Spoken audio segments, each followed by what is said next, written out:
Hello বন্ধুরা, আমি একটা রান্নার রেসিপি নিয়ে এসেছি, দেখতে থাকুন। এগুলো হচ্ছে পুঁটি মাছ, আর আমাদের পুকুরের পুঁটি মাছ।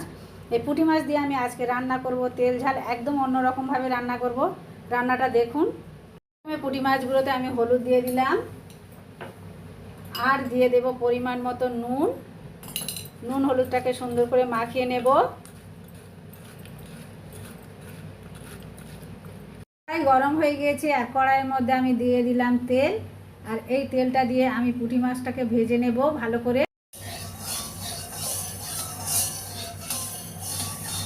খুব গরম হয়ে গিয়েছে, আর আমি দিয়ে দিলাম পুঁটি মাছগুলো।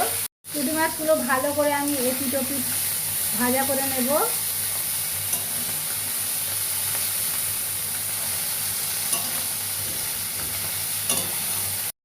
পুঁটি মাছ আমার ভাজা করা হয়ে গেছে, আর ভাজা করে তুলে রেখেছি। এখানে আমি দিয়ে দিচ্ছি কড়াইয়ে তেল। মাছ ভাজতে গিয়ে একটু পুড়ে গিয়েছে বন্ধুরা। আর দিয়ে দিচ্ছি 5 ফোড়ন আর তেজপাতা। 5 ফোড়ন তেজপাতা লাল লাল হয়ে গিয়েছে, আর আমি এর মধ্যে দিয়ে দিলাম কুচনো পেঁয়াজ। কুচনো পেঁয়াজ দিয়ে সুন্দর করে নাড়তে থাকবো।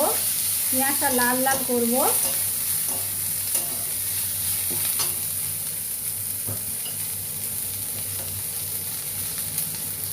এখানে আমি দিয়ে দিলাম পরিমাণ মতো নুন, তাহলে পেঁয়াজটা তাড়াতাড়ি ভাজা হয়ে যাবে।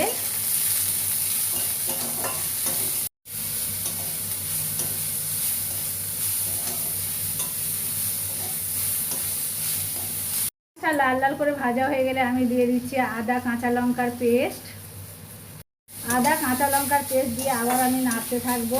দিয়ে দিলাম পরিমাণ মতো হলুদ। হলুদ দিয়ে একটু কষা করতে হবে, নাহলে হলুদের কাঁচা গন্ধ থেকে যাবে।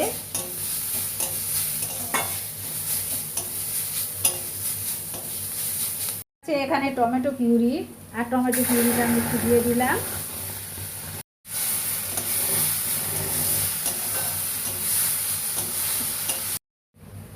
খুব সুন্দর মশলাটা আমার রেডি হয়ে গিয়েছে।